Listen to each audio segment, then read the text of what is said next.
Trade Genius. It's the 15th of May, and I wanted to talk a little bit about the climate update, my view on actually the world getting colder and the impacts and the data that supports that and how we can profit from it. So really quickly, going into the U.S., the upper Midwest and the upper Ohio Valley should be getting warmer, but it's not. They're still getting cold fall weather in the Northeast, upper Midwest, upper Ohio Valley, mid Mississippi Valley. We're still getting some rain out here in Southern California. And what's happening is La Nina is coming on a lot faster than most people predicted.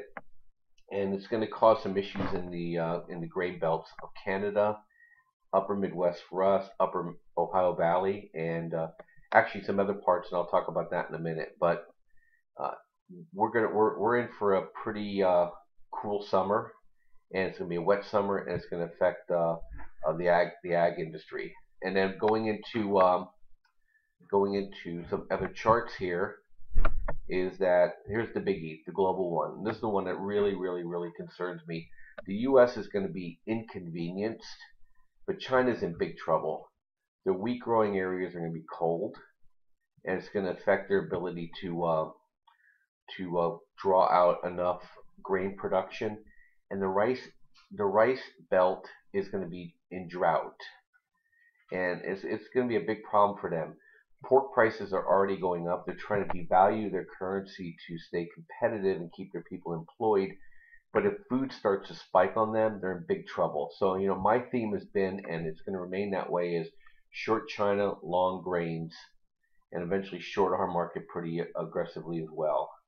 Why I say that is the El Nino turned over really hard in the fall, and it's coming down really, really fast. And in fact, for the first time, we're seeing predictions to the strongest La Nina ever.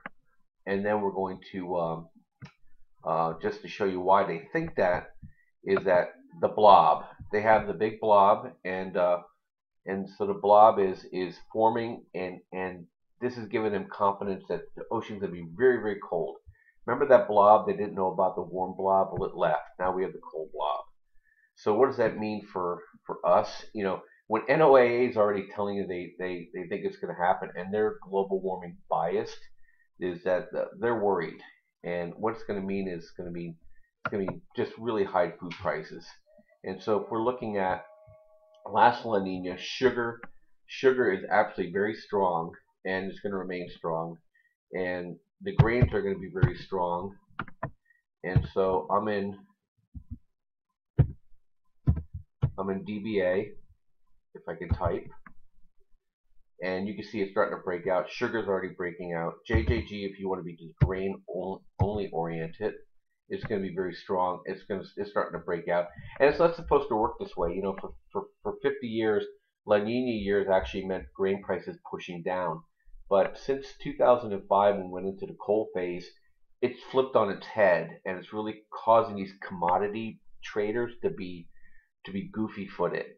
So they think, hey, we short into a La Nina, we go long into an El Nina, and I mean opposite. We short into an El Nino, we go long into a. I wish I could just say this correctly. When La Nina happen, they typically see food prices fall. It's not happening this time, and so you have the 2027 event started to turn. The 2011 event really caught them off guard, and the 2016 event is already causing them to be off guard. A lot of these guys shorted sugar and it popped. Now the grains are moving higher, and they expect the grains to be soft. And so DBA, JJG, SGG, and one more that's popping up onto my is watch cattle. And with all the grain prices being quote unquote cheaper, and the grass with all the rain being larger crops for alfalfa, is they're firming up. And we bottomed here. We're in another upcycle, and if it gets above 20, um, let's see here, above 25 and a half, is that we're gonna have a reversal in cattle, and it's gonna move up. So we're gonna have grain prices moving up. We're gonna have cattle prices moving up. We're gonna have China desperate to have food for their people, and I think it's gonna affect prices worldwide.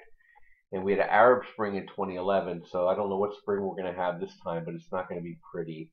Be prepared. Buy grains. Just hold these ETFs. They're going to go up 50% in the next 6 to 18 months. Thanks. Have a great day, and check back with me every week on this. I'm going to keep posting this. This is my public service announcement. You know, you got to be able to feed your family, and you got to be in the stuff that's going to be able to move higher so that you're in a position to do so. Have a great day. Bye.